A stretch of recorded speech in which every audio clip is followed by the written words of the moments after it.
طب ايه هي القضية وبتتعمل ازاي وبنقدم ازاي والحاجات دي كلها وبنروح فين ومين اللي بيصحح وهل هي فعلا بتجيب درجات زي ما انت بتقول وبتاخد قد ايه ومميزاتها وعيوبها والكلام ده كله وايه اللي بيحصل فيها والحاجات دي كلها. تمام. طبعا هنتكلم عن كل ده ان شاء الله في الفيديو ده باذن الله. تمام. وده عشان خاطر في ناس بتقول ليه القضيه بتاعتنا اترفضت. تمام. لهذا السبب يعني القضيه بتكون مرفوضه يعني. السلام عليكم ورحمه الله وبركاته. في البدايه صلى الله عليه وسلم. رب اشرح لي صدري ويسر لي امري واحلل عقدة من لساني يفقهوا قولي. ازيكم يا حبايبي عاملين ايه؟ يا رب تكونوا بخير. ان شاء الله الفيديو ده يعني الفيديو ده الناس كلها مستنياه، سواء ثانويه عامه او ثانويه ازهريه. طبعا من كام يوم كده ظهرت نتيجه الثانويه الازهريه، نزلت فيديو عن التظلمات للثانويه الازهريه وتعمل التظلمات ازاي وايه اللي بتراجع وايه اللي بتاكد عليه والحاجات دي كلها، واتكلمت عن كل حاجه في التظلمات والدرجات والتقديم والكلام ده كله وبيان الدرجات والحاجات دي كلها. فطبعا فيديو مهم جدا. قبل ما تتفرج على الفيديو ده عشان تفهم موضوع التظلمات تفهم كل حاجه لازم تروح تتفرج على الفيديو التاني الاول وبعد كده تيجي تكمل الفيديو ده. بالنسبه برضه للثانويه العامه النتيجه ظهرت من يومين، نزلت برضه فيديو عن تظلمات الثانويه العامه، فيديو صغير كده يعني. هتلاقي برضه كل اللينكات دي في صندوق الوصف ان شاء الله. برضه اتكلمت عن التظلمات والتصحيح والماده وسعرها والكلام ده كله وهل مضمونه ولا لا والحاجات دي كلها. فبرضه اتفرج على الفيديو التاني قبل ما تتفرج على الفيديو ده. تمام. بالنسبة بقى للقضية، طبعا القضية ديت هي يعتبر الحل المضمون من التظلم. انت ممكن يكون ليك درجات ومتأكد منها وما طلعلكش بتظلم، ده غير ان انت اصلا التظلم بيرصد درجات، انما القضية بتعيد تصحيح. فانت ممكن تكتشف مثلا غلط درجات ليك، يعني مثلا اجابة مثلا انت عاملها صح وهي معمولة غلط وانت ليك درجات، فتلاقي الموضوع بالنسبة لك فرق في درجات كتير. فالتظلم مش هيجيب لك الدرجات دي، انما ايه اللي هيجيب لك الدرجات دي؟ قلت في الاخر في اخر الفيديوهات دي كلها، قلت في الاخر ان اللي هيجيب لك الدرجات دي هي القضية. طب ايه هي القضية وبتتعمل ازاي وبنقدم ازاي والحاجات دي كلها وبنروح فين ومين اللي بيصحح وهل هي فعلا بتجيب درجات زي ما انت بتقول وبتاخد قد ايه ومميزاتها وعيوبها والكلام ده كله وايه اللي بيحصل فيها والحاجات دي كلها. تمام. طبعا هنتكلم عن كل ده ان شاء الله في الفيديو ده باذن الله. تمام. اول حاجه بس قبل ما نبدا، بقى لي فتره كده في القناه هنا الفيديوهات اصلا واقعه خالص بسبب ان الناس بتدخل تتفرج، فاتمنى اي حد بيكون بيتفرج يعني على قد ما انا بفيدك فانت برضو فيدني واعمل لايك. برضو اللايك ده بيوصل الفيديو لبقيه الناس كلها، فبرضو يعني الناس كلها بتشوف الفيديو برضو وبتستفادوا زي ما انت استفدت. فما تستخسرش حاجه في حد، وعشان خاطر برضو يعني انت بتضر فيديوهات كده مره تشوفني، فما تنساش تشترك في القناه عشان تشوف كل جديد. ولو انت مشترك قبل كده فعادي يعني وبس كده. تمام. بالنسبه بقى للقضيه نتكلم واحده واحده عن القضيه. يعني ايه قضيه اصلا؟ القضيه دي حاجه اسمها دعوه اعاده تصحيح ورق الاجابه. انت بترفع قضيه ضد مين؟ ضد الاداره اللي انت تنتمي ليها. يعني انت لو تربيه تعليم فانت بترفع ضد تربيه التعليم، لو انت ثانويه ازهريه فبترفع ضد الازهر الشريف، بترفع دعوه ان انت عايز تعيد ورقه تصحيحك من جديد. طب ايه نوع الدعوه دي؟ الدعوه دي بتبقى حاجه من اتنين. طبعا كل نوع من ديت ليه مده. يعني انت عندك القضيه يا اما مستعجله يا اما قضيه عاديه. تمام. القضيه المستعجله ديت اللي هي بتكون ما فيهاش تظلم، يعني انت ما عملتش تظلم فبتعمل القضيه المستعجله دي. اول القضيه العاديه بتكون لازم يشترط فيها انت تكون عامل تظلم، يعني انت لو ما عملتش تظلم يبقى انت قضيتك مستعجله. طبعا مش مستعجله هتطلع لك درجاتك بدري، لا هي مستعجله كاسما بس مش اكتر. دي مدتها 60 يوم من اليوم اللي انت النتيجه طلعت فيه، اللي هي المستعجله. تمام. طبعا هي اسمها مستعجله عشان خاطر انت ما استناش اما تعمل تظلمات، يعني فاهمني. انما مش مستعجله دي لا، انت رحت عملت تظلمات وبعد كده بعد ما عملت التظلمات ما جالكش الدرجات اللي انت عايزها فبترفع بقى قضيه بقى. طبعا القضيه دي بتكون مدتها 60 يوم من انتهاء مده التظلم. تمام. يبقى انت عندك يا اما عامل تظلم يا مش عامل تظلم. عامل تظلم يبقى انت مدتك 60 يوم من اخر يوم في يوم التظلم، ما عملتش تظلم يبقى مدتك 60 يوم من يوم النتيجه. تمام. طبعا ما تستناش اما 60 يوم يبقوا هيخلصوا وتروح تعمل قضيه، لا يعني انجز نفسك من دلوقتي وظبط حاجتك من دلوقتي. طب ايه هي الحاجه اللي انت بتظبطها بقى وتديها للمحامي؟ طبعا هما بيبقوا 4 حاجات اساسيين وحاجه لو انت عملت تظلم او لا. اول حاجه طبعا بيبقى في توكيل قضائي، والتوكيل القضائي ده يا اما بتعمله انت يا اما بيعمله ولي امرك. امتى انت بتعمله؟ لو انت طبعا عديت 21 سنه 21 او ما عديت. طب لو ما عدتش 21 سنه التوكيل القضائي ده بيعمله ولي امرك على اساس انه ولي طبيعي ليك. تمام. تاني حاجه صوره بطاقتك، تالت حاجه صوره بطاقه ولي الامر، رابع حاجه صوره استماره النجاح.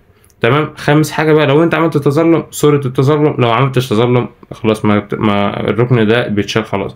دي بقى بالنسبه للطلبات. كده اتكلمنا عن الطلبات وامتى ومده القضيه.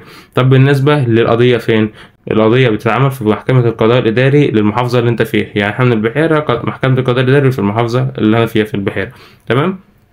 ده بالنسبة للمكان فين. طب ايه اللي بيحصل؟ طبعا انت اول حاجة لما بترفع القضية بيجي لك ورقتك على المحكمة اللي انت رافع فيها القضية. تمام.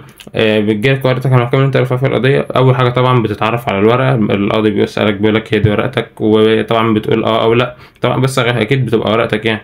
تمام. بعد كده بيبدأ مين اللي بيصححها بقى؟ طبعا بيتحط فيها لجنة حرفيا هي جاية تديلك درجات من الآخر يعني. بتبقى لجنة فيها 3 مستشارين. طبعا القضية دي يا جماعة مش خاصة بالثانوية بس، لا ده خاصة بالدبلومات، ويعني للدبلومات برضو وطلاب الجامعات. فكنت بفكر القضية للثانوية بس، لا طلعت للجامعة والطلاب الدبلومات برضو يعملوا القضية دي.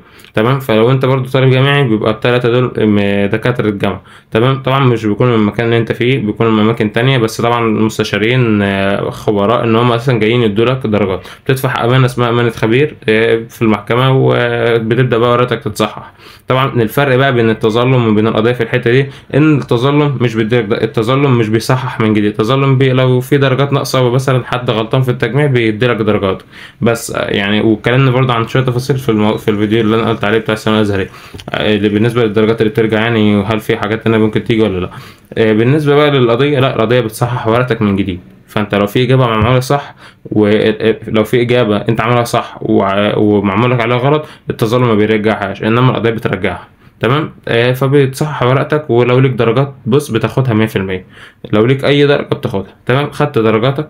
طبعا اول حاجه بيطلع لك ايه؟ قرار من المحكمه، حكم بتاخده من المحكمه بتصيغ التنفيذيه بتاعته، وبتروح فيه فين؟ بتروح للشؤون القانونيه للاداره اللي انت منتمي ليها.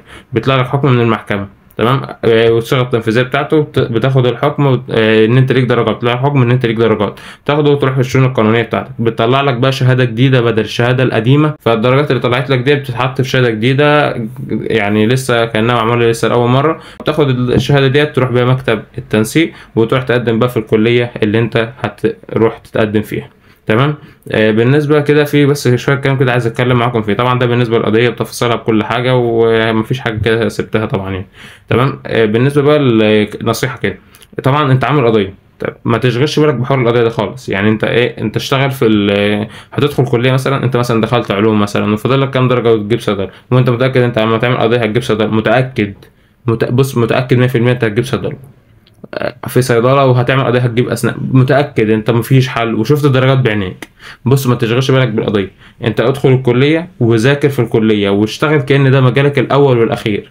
انت يا عم اعتبر ان انت القضيه مش هتجيب لك درجات، هي هتجيب لك بس لا مش هتجيب لك درجات. اعتبر انت خلاص صفر مش هتيجي منها درجات. اعتبر القضيه دي اصلا انت كانك ما عملتهاش. ادخل الكليه بتاعتك، اشتغل فيها، ذاكر، افهم كليتك، افهم الدكاتره بتوعك، افهم النظام، افهم المواد، وذاكر وهات تقدير واشتغل يعني. لان القضيه اصلا ممكن بدل ما تاخر سنه تتاخر سنتين. يعني عندي واحد صاحبي القضيه بتاعته اتاخرت سنتين والله العظيم، ودخل صيدله اول سنه جاب جيد جدا، تاني سنه جاب امتياز. فهو ما شغلش باله حتى قضيه. فده اللي انا عايزك تعمله. ما تقولش مثلا انا لا ده انا هعمل قضيه وتفضل بقى طول السنه دي بتتفسح وبتعمل. لا ركز جدا جدا في كليتك، وهات فيها تقدير، واشتغل كأن هو ده المجال الاول والاخير بتاعك. تمام. وده بالنسبه للقضيه وتفاصيلها كلها. ولو اي حد عنده استفسار طبعا عارفين ازاي تتواصلوا معايا، وطبعا كل ده في الديسكربشن. بالنسبه طبعا للناس اللي كلمتني على الانستات والكلام ده، فطبعا عملت الاكونت بتاعي، هسيب لكم اللينك تحت في الديسكربشن. ما نزلتش غير صوره واحده، وبرضه يعني بعد اللايكات وفولو بقى وظبطوا الدنيا. بالنسبه برضه لتيك توك برضه هتلاقوا اللينك تحت في صندوق الوصف. وايا كنت طالب في اي مرحله، في فيديو تحت 5 دقايق كده. الفيديو ده بكلمك فيه عن شويه فيديوهات، شويه حاجات مهمه كده مفيده ليك، وجروبات مفيده برضه ليك. يعني انت حرام ما كنتش بتستخدمها من ناحيه قران ومن ناحيه حاجات كتير جدا هتفيدك. فبرضه متنساش تتفرج عليه. هتلاقي برضو كل اللينكات دي في صندوق الوصف بإذن الله. وبس كده، أتمنى أكون اشتغلت عليكم. سبحانك اللهم وبحمدك، أشهد أن لا إله إلا أنت، أستغفرك وأتوب إليك. ما تنساش بقى تبعت بقى الفيديو لأصحابك وصاحباتك والكلام ده، عشان يعرفوا موضوع القضية ويلحقوا يقدموا، عشان ما تروحش عليهم الفرصة. لأن القضية لو خلص الوقت بتاعها 60 يوم خلصوا، مستحيل القضية بتاعتك تتقبل. يعني القضية بتاعتك بتترفض، وده عشان خاطر في ناس بتقول ليه القضية بتاعتنا اترفضت. تمام. لهذا السبب يعني القضية بتكون مرفوضة يعني. تمام. طبعا لو وصلت لحد هنا فما تنساش برضه لو اشتركت تشترك في القناه، فعل زر الجرس عشان خاطر يجيلك اشعار بكل جديد، وحط لك على الفيديو وبس كده، وسيرش على النبي بقى وبس. متنساش تدعيلي ومتنساش تدعي لأهلنا في غزة وفي كل مكان، ربنا ينصرهم ويجمع شملهم ويحاسبهم ويقوي شوكتهم وينصرهم على عدوهم بإذن الله، وربنا على الظالم والمفتري، وربنا ينصرنا جميعا إن شاء الله. بس متنساش تصلي على النبي، والسلام عليكم ورحمة الله وبركاته. متنساش بقى الفولو بتاع الانستا. يلا سلام.